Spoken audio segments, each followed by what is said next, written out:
E hoje, então, nós vamos chegar aqui no período, deixa eu só... Às vezes é assim mesmo, viu, irmão? Aí, ok, pronto. E hoje, então, nós chegamos nesse período, né, conhecido como período da Reforma Protestante. Na semana passada, então, nós falamos um pouquinho sobre o avivamento que aconteceu ali em Atos, capítulo 2, como esse avivamento, então, foi presente no decorrer, então, da igreja primitiva, ali em Samaria, em Éfeso, né, como Deus estava levando ali, o Espírito de Deus ali foi levando os apóstolos à pregação do Evangelho e, consequentemente, a transformação de vidas. Hoje, então, nós vamos falar um pouquinho sobre isso, tá? Um pouquinho sobre a questão da Reforma Protestante. Não dá para a gente explorar tudo sobre a Reforma Protestante, né? Porque tem coisas que antecedem, tem coisas que acontecem depois da Reforma Protestante. Então, os historiadores aí de plantão, né, se de repente eu ficar alguma coisa de fora, não liguem muito, né? A intenção não é explorar todo esse tema da Reforma Protestante, tá?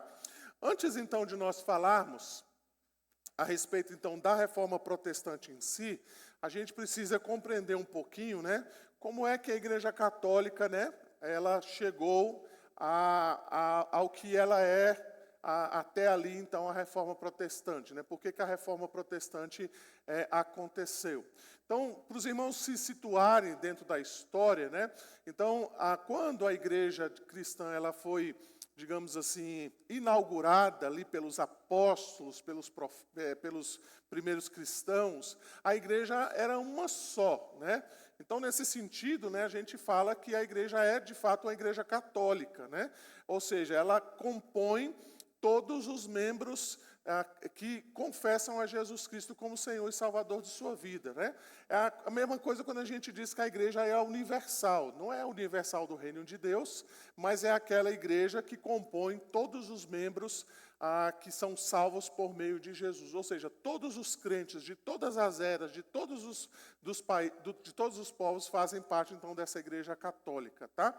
Então, a igreja, no início ali dos primeiros séculos, ela era uma só, né? Não existiam denominações, né? Não existiam ramificações, ela era uma igreja cristã única, dos apóstolos.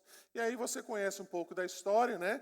Veio ali depois os pais apostólicos, Agostinho e tantos outros, né, que vieram ali solidificando a doutrina da igreja.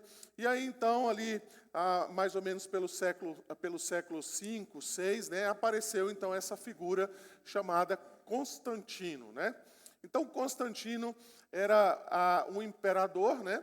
E ele, então, supostamente se converteu ao cristianismo, né? Tem muitas coisas que estão envolvidas aí nessa conversão dele, né? Eu não quero entrar aqui se ele realmente se tornou um cristão verdadeiro ou não. Então, tem muita discussão a respeito disso.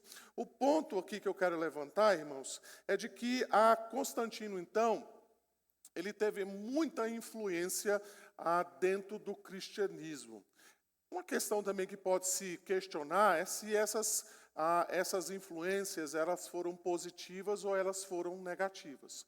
O fato é que, desde a conversão de Constantino, então, a igreja ela tomou novos rumos. Ela, então, tomou novas direções, né? O cristianismo, então, que antes, né, era uma religião perseguida, com Constantino, então, ela passou a não ser mais perseguida, ou seja, os cristãos não eram mais perseguidos.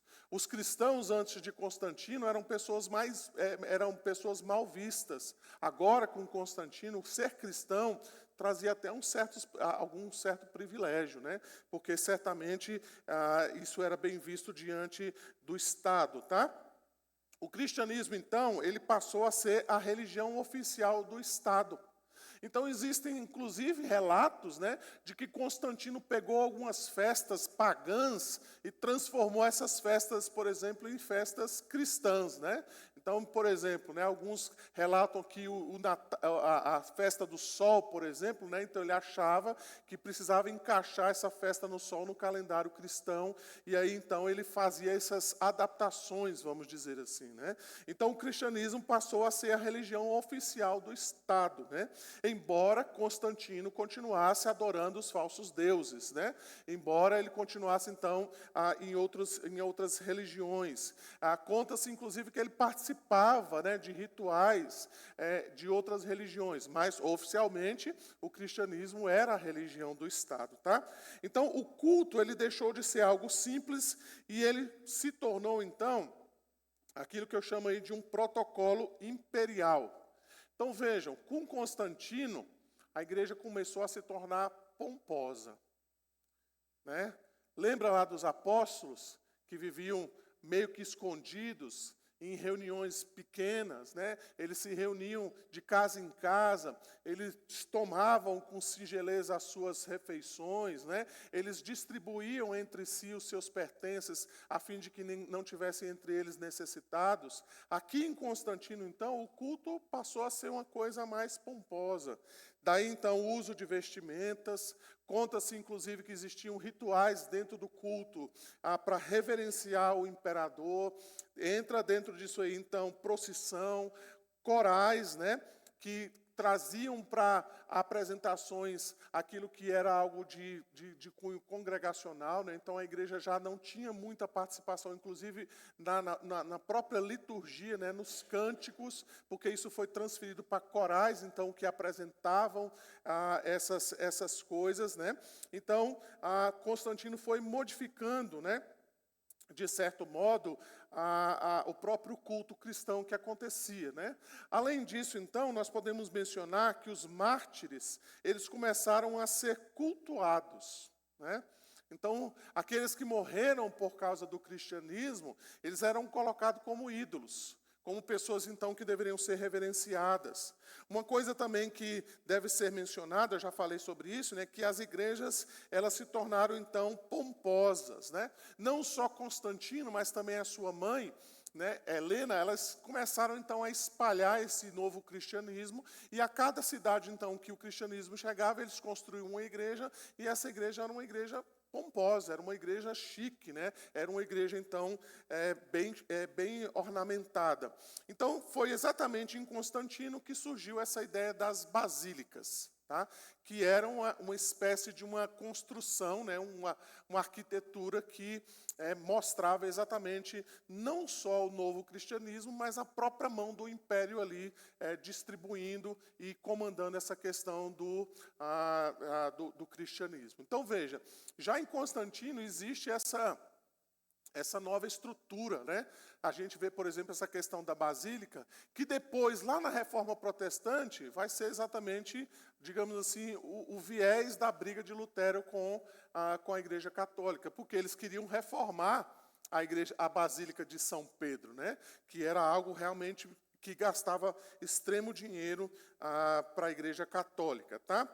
Então, veja, além disso, né, Constantino ele adotou a política de utilizar tesouros artísticos nos templos pagãos para a construção de Constantinopla e fez com que o velho paganismo, até então rodeado de riquezas e pompas, ficasse cada vez mais pobre. Em termos gerais, os santuários pagãos perderam muito do seu esplendor, ao mesmo tempo que eram construídas enormes e suntuosas igrejas cristãs. Tá?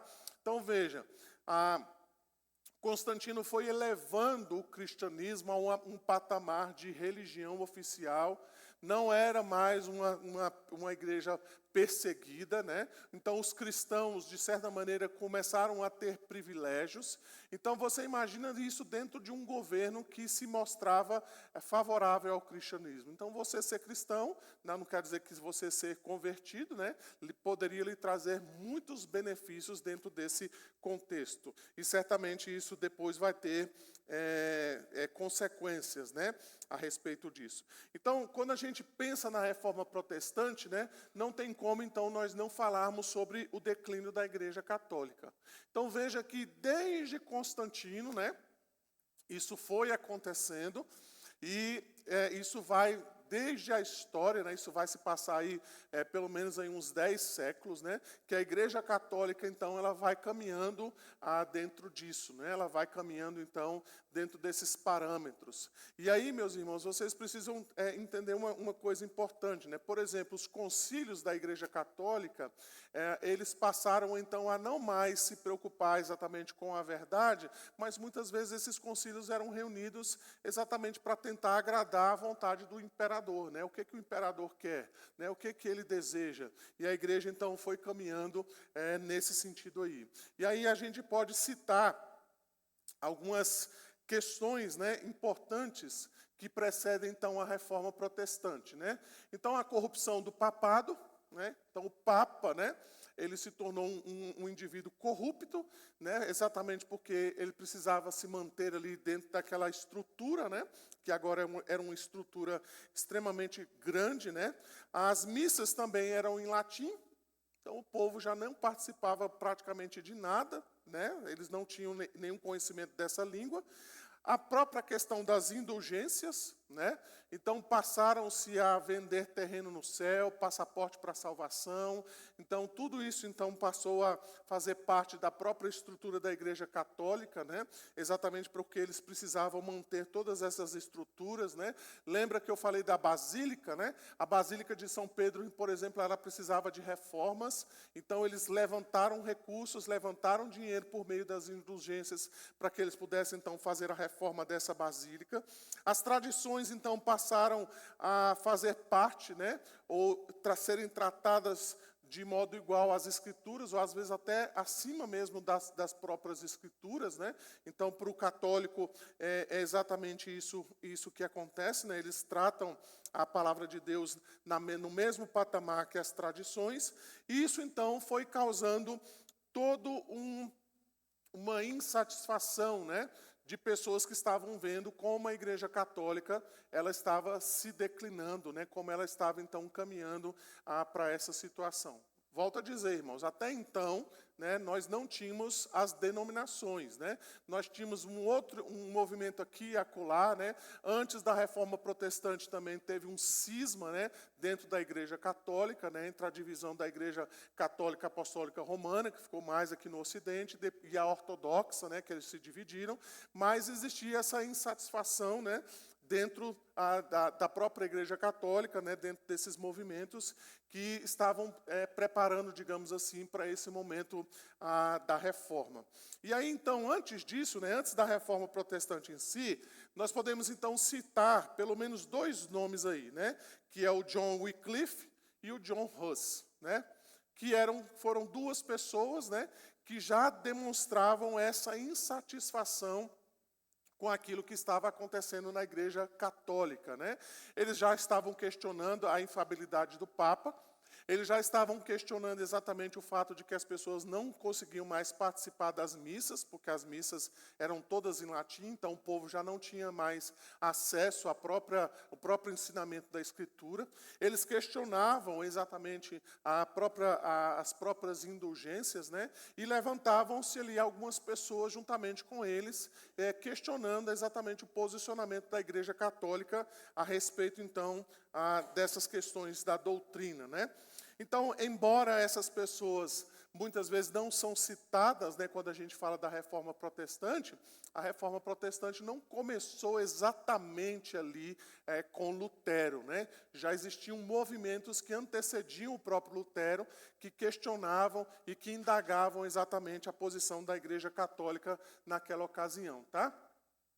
Então, os Lollardos, né, que eram os seguidores de Wycliffe, nós vamos ver, então, uma citação, uma informação deles, né, que diz assim, olha, as doutrinas, ali está faltando um A, né, um S, as doutrinas dos Lollardos, que eram seguidores de Wycliffe, eram claras, taxativas e revolucionárias para aquela época, né?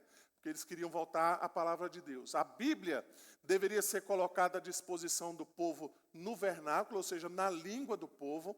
A principal função dos ministros de Deus deveria ser de pregar, e eles deveriam ser proibidos de ocupar cargos públicos. O culto às imagens, às peregrinações, as orações em favor dos mortos e a doutrina da transubstanciação eram pura magia e superstição. Então veja, a gente nem está falando aqui de um período pós-reforma, onde a gente não está falando da reforma protestante em si, ali em Lutero, mas de movimentos que antecediam tudo isso. Então veja como é que essas ideias já começaram a surgir dentro dessa perspectiva, né? Então veja como isso vai bater de frente exatamente aquilo que a Igreja Católica fazia, né? As peregrinações, né? Eles diziam aí da questão da Bíblia que deveria ser colocada na língua do povo. Eles já estavam falando em relação aí ao culto às imagens. Já existia então todo esse questionamento a respeito da Igreja Católica, que então estava trazendo esse movimento no meio das pessoas, né? No meio do povo, e estavam questionando então essa situação da Igreja Católica naquela situação. Tá?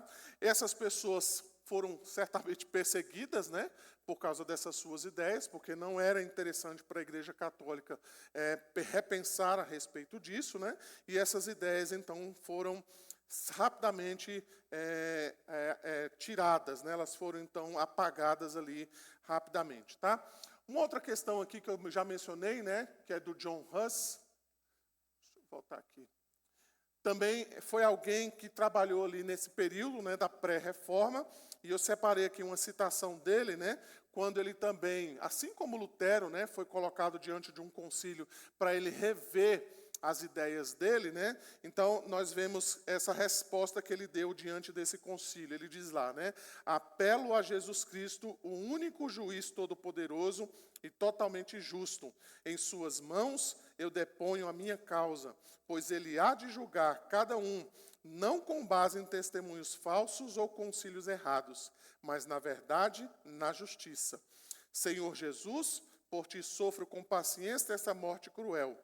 Rogo-te que tenha misericórdia dos meus inimigos. Morreu cantando salmos. Então veja que antes mesmo de Lutero, né, esses dois homens, então, o John Wycliffe e também o John Huss, eles já estavam inquietos, né, com essa situação que a Igreja Católica estava acontecendo. Então nós chegamos na Reforma Protestante em si, né, ali como nós a conhecemos, com Martinho Lutero, né? Martinho Lutero, então, era também um monge católico, né?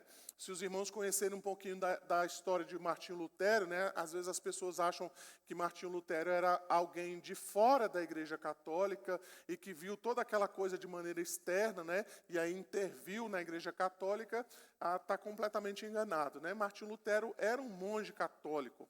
Ele, inclusive, dava aulas dentro dessa perspectiva, né? Diversas vezes ele já passou ali pelo livro de Romanos, pelo livro de Gálatas e tantos outros livros que falavam a respeito da justificação pela fé. Mas até então ele nunca tinha se atentado, vamos dizer assim, para essas questões, né, a respeito da justificação pela fé.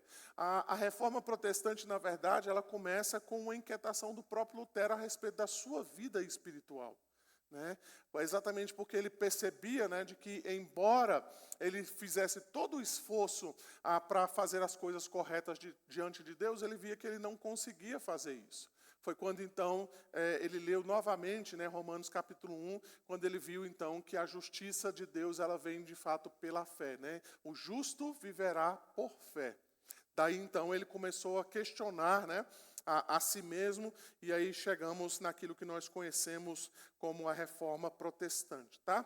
Então, alguns resultados aqui para nós pensarmos a respeito disso. Né? Quais foram os resultados da Reforma Protestante? O primeiro deles, então, foi o retorno às Escrituras. Tá? Então, veja, a Igreja Católica já tinha abandonado as Escrituras há muito tempo. Né? As próprias indulgências, as tradições, o papado, né? Toda aquela estrutura que a Igreja Católica tinha, já tinha levado essa igreja, então, a afastar-se da própria Escritura. E a Reforma Protestante, então, trouxe exatamente isso, né? Um retorno à Palavra de Deus. Nós queremos, então, saber a Palavra de Deus. Nós queremos conhecer a Palavra de Deus. Né? Uma coisa que foi marcante, foi extremamente importante para que a Reforma Protestante, de fato, pudesse ser disseminada, foi exatamente a tradução que Lutero fez da Bíblia para o alemão. Ele colocou a Bíblia de novo na mão das pessoas. E as pessoas então puderam ler a palavra de Deus na sua própria língua, né? Eles puderam ver exatamente as verdades de Deus ali no próprio alemão. E aí então a Bíblia foi trazida novamente para o povo, né? E o povo pôde retornar às Escrituras. Uma outra questão importante, né, que nós podemos mencionar é a pregação clara sobre a morte e ressurreição de Cristo. Né? Eles também falavam a respeito disso, né? De que a morte de Cristo era suficiente, que eles não precisavam da indulgência, eles não precisavam do papado, eles não precisavam de um mediador humano, né? Eles não precisavam de pessoas que pudessem levá-los à presença de Deus, mas a própria morte e ressurreição de Cristo abria esse caminho, então, para que cada um deles pudesse, então, desfrutar dessa comunhão com Deus. Uma outra questão extremamente importante, né, foi o resgate à doutrina da justificação pela fé. Então, veja, algumas pessoas pensam, né, que a causa da reforma foi o retorno da palavra de Deus. Sim, isso aconteceu, mas a causa, o que disseminou mesmo, né, o que foi ali um embrião da reforma protestante, foi a doutrina da justificação pela fé. Então, Lutero se questionava a respeito disso. Como é que o homem, então, pode ser salvo? Como é que ele pode, então, se apresentar diante de Deus? Então, os católicos, naquela ocasião, diziam, olha, ele precisa das indulgências, ele precisa do purgatório, ele precisa das obras. Mas aí Lutero diz, não, o justo viverá por fé. Foi isso, então, que disseminou, que causou, vamos dizer assim, a reforma protestante. Eu separei aqui para os irmãos, eu vou pedir alguém para já deixar aberto aí para mim, por favor, Romanos 3, os versos 21 a 26, mas eu separei aqui 3 teses, né, das 95 teses de Lutero, e que os irmãos vão perceber exatamente o teor, né, dessas teses, e vocês vão perceber exatamente que ele está falando a respeito da justificação pela fé. Por exemplo, a tese de número 32, das 95, diz assim, aqueles que se julgam seguros da salvação em razão de suas cartas de perdão, que era uma carta, né, que você comprava, você pagava por essa carta, né, serão condenados para sempre juntamente com os seus mestres. Então, o que Lutero está dizendo? Olha, não adianta vocês comprarem essas cartas de perdão. Vocês vão ser condenados e quem vendeu a carta para você também. Né? Vocês não têm como apresentar isso diante de Deus. Isso é falso. Isso não existe. Né? Isso é uma enganação que está sendo vendido para vocês. Então, vocês imaginem como é que essas teses, então, causaram um impacto naquela ocasião onde as pessoas puderam ler isso. Né? Ele vai dizer no verso 62, na tese 62, melhor dizendo, o verdadeiro tesouro da igreja é o sacrossanto evangelho da glória e da graça de Deus. O que Lutero está dizendo? Ele está dizendo exatamente algo que era contrário à igreja católica. O que a igreja católica dizia, defendia? Olha, Jesus, Deus, nos deu esse tesouro, né? E agora, o tesouro da salvação. E agora nós podemos distribuir esse tesouro da maneira como nós queremos. Então, a Igreja Católica entendia o seguinte, nós vendemos indulgências porque nós estamos, de fato, vendendo a salvação. E nós podemos fazer isso, porque isso nos foi dado por meio de Jesus Cristo, né?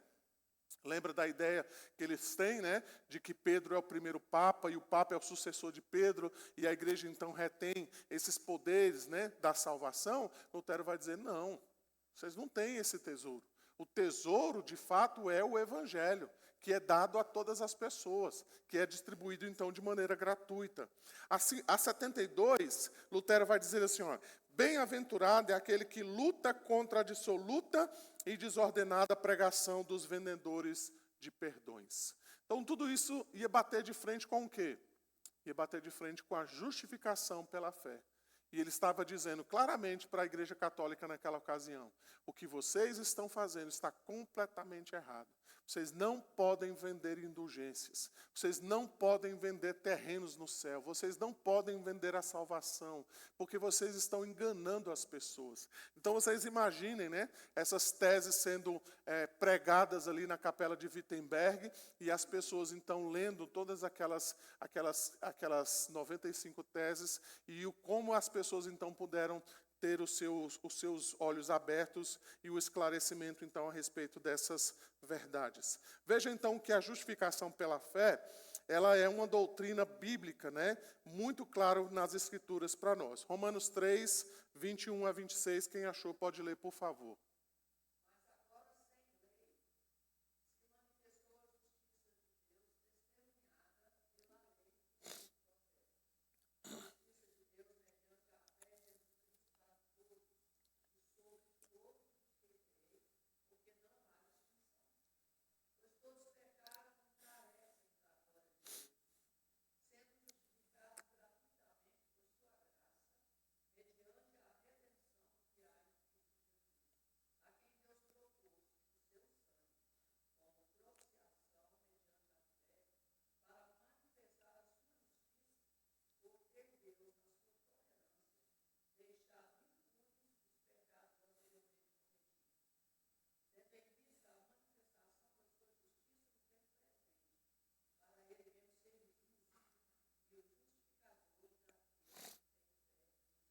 Isso, tá? Por isso que essa doutrina, irmãos, ela é uma doutrina extremamente cara, né, para o cristianismo, porque ela, de fato, pode trazer benefícios para a nossa vida pessoal e também para a igreja. Se nós não compreendermos que, de fato, nós somos justificados por Deus pela fé, nós podemos cair em enganos, né, como o moralismo, como o tradicionalismo, nós podemos cair em erros como o legalismo, né, nós podemos entrar em várias outras situações que podem nos afastar, de fato, do verdadeiro evangelho. Além disso, então, nós podemos mencionar que a reforma protestante, ela trouxe transformação espiritual e moral nas cidades e países que aderiram à reforma. Né, a gente não teria tempo aqui, né, nem é o nosso ponto, mas vale a pena a gente mencionar, né, as transformações que a reforma protestante trouxe, que o cristianismo, de modo geral, trouxe nessas nações. Né? A gente fala muito, por exemplo, de Genebra, lá na época de Calvino, mas tantos outros países, né, que foram influenciados pelo cristianismo e que hoje, né, até hoje você vê esses frutos, né, são colhidos esses frutos nesses países que aderiram à reforma protestante. Né? A própria cultura, a maneira das pessoas pensarem, né, tudo isso então foi influenciado pelo cristianismo e como as pessoas foram transformadas a partir disso. Tá? Além disso, então, nós podemos mencionar que houve um despertamento para levar a fé cristã, ou seja, a fé reformada ao mundo, inclusive ao Brasil. Né? Então, o que você vai ver é exatamente isso, esse movimento de reforma sendo levado a diversos países. Né? Ele chega, então, na França, ele vai chegar na Inglaterra, ele vai para a Holanda, tá? Ele vai chegar aqui no Brasil também. Eu não sei se os irmãos sabem disso, né? Que, na verdade, já houve uma tentativa antes mesmo de Simonton, né? Para trazer a fé protestante para o Brasil, né? Quando os holandeses vieram para cá, então o próprio Calvino mandou também um grupo, né, vir para cá. Eles foram expulsos, né? Eles tiveram que abandonar. Depois, anos depois, Simonton veio, né, já com a igreja presbiteriana e trouxe a fé reformada para o Brasil. Né? Então, o intuito, né, era exatamente espalhar essa nova fé, vamos dizer assim, essa fé verdadeira que agora estava sendo promulgada ali na Europa a partir da reforma protestante. Tá? Então, o que nós podemos aprender, né, com o avivamento da reforma protestante? Então, primeiramente, nós já falamos sobre isso, né, nós estamos falando que Deus é soberano sobre todas as coisas, é isso que o avivamento mostra para nós. Né? Em todas as ocasiões que nós estudamos aqui, nós vimos isso, a soberania de Deus agindo no meio do seu povo, a soberania de Deus, então, agindo de maneira livre, ou seja, Deus faz na hora que ele quer, no momento que ele deseja, ele usa quem ele quer e ele cumpre os propósitos que ele deseja, então, para a sua igreja, para o seu povo. E é isso, então, que nós aprendemos com o avivamento, tá? Uma outra questão, então, que nós podemos mencionar é que a reforma protestante, então, nos ensina... Parou aqui de novo, Tiago, aí. Que a igreja, então, ela deve se reformar a partir ou segundo a palavra de Deus. Então, olha que coisa interessante aqui, irmãos. Quando a gente pensa na reforma protestante, a gente pensa, por exemplo, que Lutero estava tentando trazer uma ideia nova para aquilo que estava acontecendo. Muito pelo contrário, ele queria trazer uma ideia antiga, que era o retorno à palavra de Deus. Quando a gente vê os profetas no Antigo Testamento, vale a pena depois você ler esses profetas, embora eles tivessem algum aspecto de predições futuras, né? Eles falavam, por exemplo, de juízos futuros, eles falavam, por exemplo, do Messias, mas se você prestar atenção, o profetismo do Antigo Testamento, na maioria das suas profecias, era exatamente um retorno à palavra de Deus, era chamando novamente as pessoas a voltarem à palavra de Deus, dizendo, abandonem os ídolos, abandonem a vida imoral, abandonem isso que vocês estão fazendo, retornem à palavra de Deus, né? Estejam firmes, Deus tem um compromisso com vocês, né? Deus ama vocês, Deus tem um pacto com vocês. Se vocês prestarem atenção, né? No início ali do Novo Testamento, a pregação de João Batista era a mesma coisa. Arrependam-se dos seus pecados e voltem-se para Deus. Abandonem a vida de vocês, voltem-se para Deus. O juízo de Deus está próximo e por aí vai. Quando a gente pensa, então, na Reforma Protestante em Martinho Lutero, é isso, gente. É o retorno à palavra de Deus. Quando nós pensamos, por exemplo, nesse lema, né, que ficou bem conhecido entre a igreja reformada, né? Existe até uma dúvida se esse lema, como é que esse lema deve ser interpretado, né? Então alguns dizem que é assim, né? A igreja reformada está sempre se reformando. Aí tem alguns que dizem assim, a igreja é reformada e está se reformando. E aí recentemente eu li um que o autor diz o seguinte, na verdade o lema é a igreja é reformada e está se reformando segundo a palavra de Deus. O ponto é, irmãos, como é que a gente pode, então, interpretar isso? O fato é que a igreja, ela é uma igreja reformada, ou seja, ela é vivida segundo as Escrituras. E ela deve se reformar segundo as Escrituras. O que esse lema está querendo dizer? Ele está querendo dizer que nós precisamos sempre voltar à palavra de Deus. Porque nós temos esse hábito, né? Nós temos muitas vezes esse costume de talvez tentar, às vezes até de maneira involuntária, a nos afastarmos da verdadeira palavra de Deus. Então, às vezes, surgem situações, surgem momentos, a cultura muda, o contexto muda, e nós precisamos sempre voltar à palavra de Deus e perguntar o que a palavra de Deus diz a respeito disso. Porque se nós pensarmos só nas mudanças culturais, nas mudanças sociais, e a gente falar assim, não, nós precisamos adaptar a igreja a essas novas realidades, sem pensar naquilo que a palavra de Deus diz para nós podemos,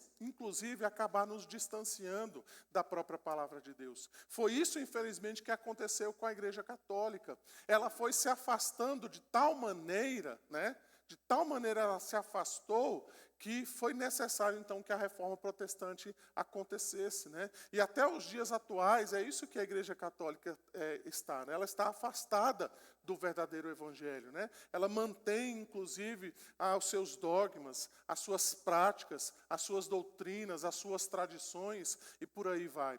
Mas nós precisamos também tomar cuidado para nós não corrermos esse risco de nos afastarmos da palavra de Deus, de repente colocar as coisas na tentativa então de suprir lacunas, na tentativa de atender a situações específicas e acabarmos então nos afastando da palavra de Deus. Hoje à noite eu vou pregar sobre isso, né, quando Paulo então fala que a igreja ela cresce fundamentada nos apóstolos e nos profetas, do qual então Cristo é o alicerce, ele é a pedra angular. E às vezes, irmãos, nós queremos revolucionar a igreja, nós queremos movimentar a igreja, mas às vezes nós queremos movimentar a igreja fora da palavra de Deus, sem pensar o que a Escritura diz. Então, como igreja reformada, não quer dizer que nós simplesmente estamos estáticos. Como igreja reformada, nós precisamos constantemente voltarmos à palavra de Deus para percebermos se nós de fato estamos seguindo a vida cristã conforme a palavra de Deus ou se nós estamos nos distanciando dessa palavra. Se nós estamos colocando outras coisas no lugar da palavra de Deus. Se nós estamos, então, incluindo outros métodos que são, inclusive, muitas vezes contrários à própria palavra de Deus. Então, um benefício que a reforma protestante trouxe, né, para nós foi isso. Foi esse retorno, então, às Escrituras. Né? Foi, então, nós compreendermos, de fato, o que Deus tem para cada um de nós. Além disso, então, né, só para nós finalizarmos, a reforma protestante, então, nos ensina que a volta às Escrituras é o caminho indispensável para o verdadeiro avivamento. Tá? Então é isso que nós temos falado, né? Nós precisamos compreender o que é de fato esse avivamento. É a volta, é o retorno à palavra de Deus. Não tem como, irmãos, nós pensarmos num avivamento onde as pessoas simplesmente se sentem extasiadas, elas se sentem emocionalmente empolgadas, elas enchem as igrejas, elas fazem toda movimentação, enchem a igreja de eventos, né? Enchem a igreja de movimentos, né? Tem igrejas que adaptam o seu culto, adaptam a sua maneira, então, de adorarem a Deus, exatamente para dizer, não, agora nós estamos num avivamento. A pergunta é, quanto da palavra de Deus essas pessoas compreendem? E muitas vezes, se você parar uma pessoa dessa e perguntar para ela se ela sabe explicar para você o plano da salvação, talvez não seja surpresa que ela não saiba explicar. Mas ela está lá, no movimento de avivamento. Ela está pulando, está dançando, está dando cambalhota, né? Ela está fazendo todo tipo de movimento, ela não falta um culto, ela não falta uma programação, ela diz que está incluída nos trabalhos da igreja, ela até se denomina como uma pessoa cristã, mas se você der uma apertadinha nela e dizer, mas me explica aqui a respeito dessa questão da salvação, me explica então o plano da salvação, me explica por que Jesus teve que morrer.